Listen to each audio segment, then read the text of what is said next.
আলহামদুলিল্লাহ ওয়াসসালাতু ওয়াসসালামু আলা রাসূলিল্লাহ ওয়া আলা আলিহিল হাদিন ওয়া আসহাবিহিল মুহতাদিন ওয়া আলা উলামাই উম্মতিহি আজমাইন।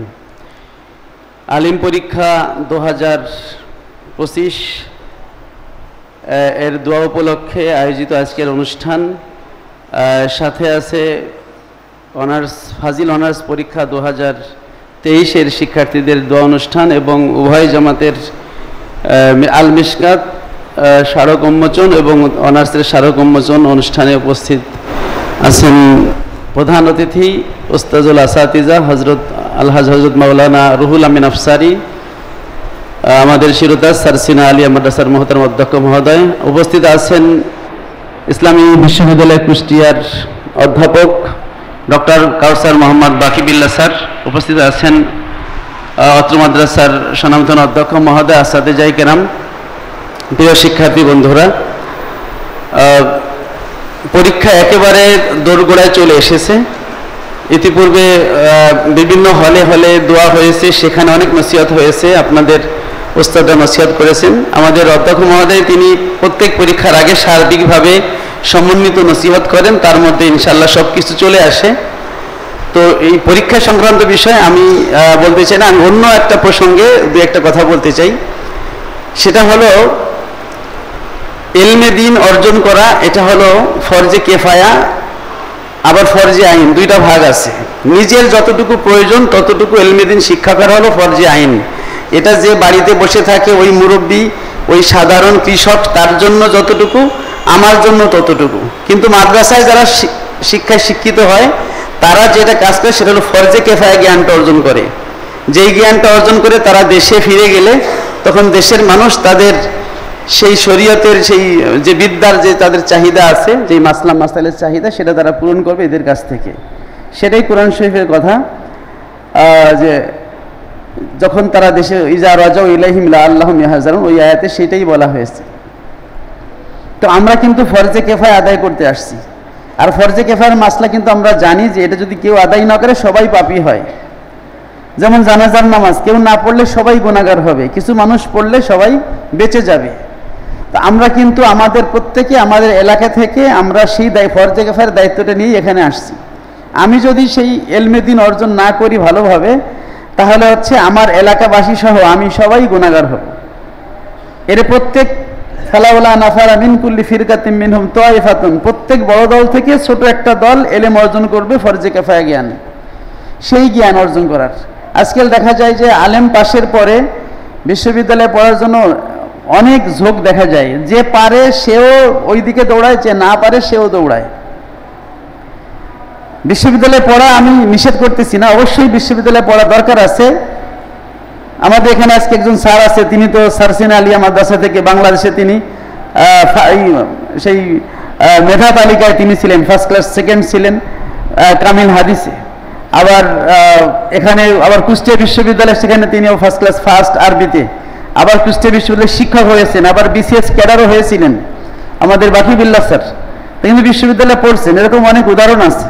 এই জন্য আমি এটা বলি না বিশ্ববিদ্যালয়ে পড়া যাবে না, কিন্তু আমি একটা কথা স্মরণ করাই দিতে চাই যে আমরা কিন্তু ফরজে কেফায়া বিদ্যা শেখার জন্য আসছি। আমরা যদি এটা না শিখি তাহলে কিন্তু আমরা সহ আমাদের এলাকাবাসী সবাই পাপী হবে।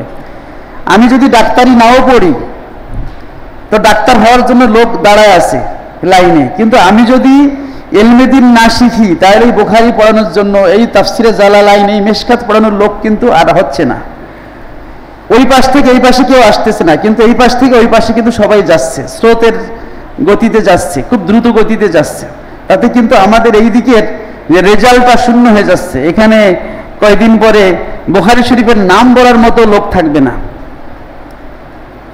যার মেধা আছে, যে হচ্ছে এই বুখারী পড়াইতে পারতো, যে হচ্ছে এই মিশকাত, এই জালালাইন, এই তাফসিরে বাইজাবি কাশফ পড়াতে পারতো, ইলমে দ্বীনটাকে ধরে রাখতে পারতো, এমন মেধা যার আছে তার কিন্তু এই মেধার জবাব দেওয়া লাগবে। সুম্মা লাতুসআলুন্না ইয়াওমাইযিন আনিন নাঈম, যে তুমি পারতে, কিন্তু তুমি কেন এই বিদ্যাটা রক্ষার জন্য কিছুদিন চেষ্টা করলে না?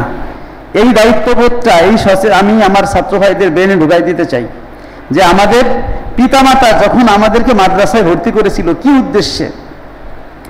কারণ আপনি আপনার জীবনে সফলতা অর্জন করার জন্য যে চারটা জিনিস দরকার, একটা তো আল্লাহর রহমত অবশ্যই দরকার প্রথমে, এবং নিজের প্রচেষ্টা দরকার, সাথে আর দুইটা জিনিস দরকার, সেটা হলো ইরশাদ উস্তাজিন, উস্তাদের নির্দেশনা, উস্তাদের রাহনুমাই, যেভাবে চলতে বলে সেভাবে।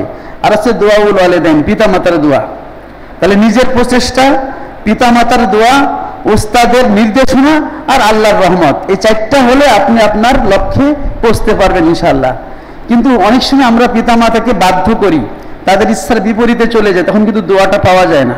একটু কল্পনা করবেন যে আমার পিতা মাতা আমাকে যে মাদ্রাসায় পাঠিয়েছে, কি জন্য পাঠিয়েছিল? তারা কি চাচ্ছিল যে আমার ছেলে এই হবে, নাকি চাচ্ছিল আমার ছেলে একজন বড় আলেম হবে, দিনের খেদমত করবে, তার ওসিলা আমি নাজাত পাবো? তো এইদিকে একটু এই বিষয়টা স্মরণ রাখবেন। হুজুর বলেছে সংক্ষেপে কথা বলতে, আমি এই মেসেজটা আপনাদের দিতে চাই। এই জন্য আপনাদের আলেম পরীক্ষার পরে আপনার যে কোনো ইংরেজি আরবি কোর্সে ভর্তি হতে পারেন। বিশেষ করে আমাদের তাকসিসি কিতাব বিভাগের পক্ষ থেকে আলেম যারা হচ্ছে পরীক্ষার্থী, পরীক্ষার 5 দিন শেষ হওয়ার 5 দিন পরেই তাদের জন্য আসাসিয়া কোর্স নামে নাহু সরফের উপরে বিশেষ কোর্স ওখানে আয়োজন আছে। এবং এরপরে হচ্ছে 4 বছরের দাওরা হাদিসের বিশাল সুযোগ রয়েছে, ওখানে ইফতাও আছে, সামনের বছর ইনশাআল্লাহ উলুমুল হাদিসও খোলা হবে। তো এই সুযোগটা আছে। আপনারা এদিকে দারুনাতে অনার্সের আমাদের 6টা বিভাগ আছে, কোরআন, হাদিস, দাওয়া, আরবি সাহিত্য, ইসলামের ইতিহাস, ফিকহ। যারা মুফতি হতে চান ফিকহে পড়তে পারেন, তাফসীর পড়তে চান, হাফেজ আছেন তারা আল কোরআনে অনার্স করতে পারেন, যারা মুহাদ্দিস হতে চান আল হাদিসে অনার্স করতে পারেন। আবার এখন যে সুযোগটা হয়েছে সেটা হলো অনার্স করার পরেও কিন্তু আবার কামিলেও পরীক্ষা দেওয়া যায়, সেইটাও ইনশাআল্লাহ আলহামদুলিল্লাহ আমাদের মাদ্রাসায় সেই সুযোগটা হয়েছে। সুতরাং আপনি অনার্স করলেন, সাথে আবার কিতাব বিভাগে পড়লে 4 বছরে দাওরা হাদিস কমপ্লিট করলেন, এবং কিতাবের যেই রসটা, যেই স্বাদটা আপনি উপভোগ করতে পারবেন। আলহামদুলিল্লাহ গত বছরও আমাদের ছাত্র এখান থেকে প্রায় 70 জন ছাত্র তারা গিয়েছিল, অধিকাংশ গিয়েছিল কোর্স করতে, কিন্তু তার মধ্যে 63 জন ছাত্র দাওরা হাদিসে ভর্তি হয়েছে, মানে ওই কিতাব বিভাগের কোর্সে। যখন তাদের দেখছে যে না, আমি যখন কোর্স করে নাহু সরফ মোটামুটি বুঝতে পেরেছি, আমার এখন কিতাব পড়া দরকার, ওখানে আলহামদুলিল্লাহ লেখাপড়ার যেই পরিবেশ থাকা দরকার আমাদের কিতাব বিভাগে সেইটা আছে। এই জন্য আমি আমার ছাত্র ভাইদের এই দাওয়াতটা জানাই যে যারা আলেম হতে চান, আলেম হওয়া দরকার কেন সেটা আমি ইঙ্গিত দিলাম। এখন যদি আলেম হতে চান, সেই জায়গাটা, সেই পরিবেশটা কোথায় পাবেন? সেজন্য আছে তাকসিসি মাদ্রাসার কিতাব বিভাগটা, যেখানে আপনি এই আলেম পরীক্ষার পর আপনার সময়টা কাজে লাগাতে পারেন। আমি যখন দাখিল পরীক্ষা দিলাম, আমার ওস্তাদ আল্লামা লুৎফুর রহমান রহমতুল্লাহ আলাই, ওনার কাছে গেলাম, যশোরী হুজুর, যে হুজুর দাখিল পরীক্ষার পর কি করব? হুজুরে বললেন তোমার চিন্তা কি? আমি বললাম যে হুজুর আমার কোনো চিন্তা নেই, আপনি যেটা পরামর্শ দেবেন ওইটাই আমার চিন্তা। হুজুর খুব খুশি হলেন। উনি বললেন যে খালি জেহেনকে পরামর্শ দেওয়া যায় সঠিকটা, আর যদি তোমার ব্রেনে আগে কিছু থাকে, আমি যত ভালো পরামর্শ দিই তুমি শুনবা না। তা তুমি যেহেতু আমার কাছে আসছো এবং কোনো চিন্তা তোমার নাই, তাহলে তোমাকে পরামর্শ দিই যে তুমি হচ্ছে এই যে দাখিল পরীক্ষার পরে 4 মাস তোমার ইচ্ছা মতো তোমাদের এলাকায় কোনো একটা কওমি মাদ্রাসায় ভর্তি হয়ে তখন হচ্ছে তুমি হেদায়েতুন নাহুটা ভালো করে পড়ো। তো আমার নাহু শরীফের একটা বেসিক আমি কওমি মাদ্রাসা থেকে পাইছি, কারণ ওই সময় আলিয়া মাদ্রাসায় অত কোর্স টোর্স ছিল না, ছিল ওই গোবার চিত্র, এরকম এখানে থাকাও কষ্টকর ছিল। যাই হোক, ওস্তাদের যে রাহনুমাই, নির্দেশনা, এটা কিন্তু জীবনের মোড় ঘুরায় দেয় এবং আপনাকে সফল হতে সাহায্য করে। এই জন্য ওই 4টা জিনিস আমি আরেকবার বলে দিচ্ছি। সফল হতে গেলে কয়টা জিনিস লাগবে? 1 নম্বরে কি? আল্লাহর রহমত। 2 নম্বরে নিজের চেষ্টা, তাই না? আসাইউ মিন্না ওয়াল ইতমামু মিনাল্লাহ। 3 নম্বরে ইরশাদুল উস্তাদ, কি লাগবে? উস্তাদের নির্দেশনা, উস্তাদ যেভাবে বলবে, কারণ আপনি যেই পথে হাঁটতেছেন এই পথ কিন্তু উস্তাদ পার হয়ে আসছে। সুতরাং উস্তাদ অভিজ্ঞ। এখনই ছাত্ররা ধ্বংস হয়, তার এক ছাত্র আর এক ছাত্রের পরামর্শ গ্রহণ করে, কিন্তু এক্ষেত্রে উচিত হলো উস্তাদের পরামর্শ নেওয়া, কারণ তিনি এই রাস্তা পার হয়ে গেছেন, তিনি জানেন যে কোথায় কোথায় ঝামেলা আছে, কোথায় একজন ছাত্রের পদস্খলন হতে পারে। আর সর্বশেষ কি? দোয়াউল ওয়ালিদাইন, পিতা মাতার দোয়া। তো পিতা মাতার দোয়ার জন্য তাদের মনোবাঞ্ছা পূরণ করা, এটাও একটা গুরুত্বপূর্ণ দিক। আমি আমার ছাত্র ভাইদের এই সামনের যে পরীক্ষা আছে সেই পরীক্ষা ভালো হোক সেই কামনা করি, এবং সকলকে দারুন নাজাতে অনার্স করার জন্য এবং আমাদের তাকসিসি কিতাব বিভাগে দাওরা হাদিস করার ফাউন্ডেশন কোর্স করার জন্য আহ্বান জানিয়ে সবার সর্বাঙ্গীন কল্যাণ জন্য এখানে শেষ করছি। আমিন ওয়া আখিরু দাওয়ানা আনিল হামদুলিল্লাহি রাব্বিল আলামিন।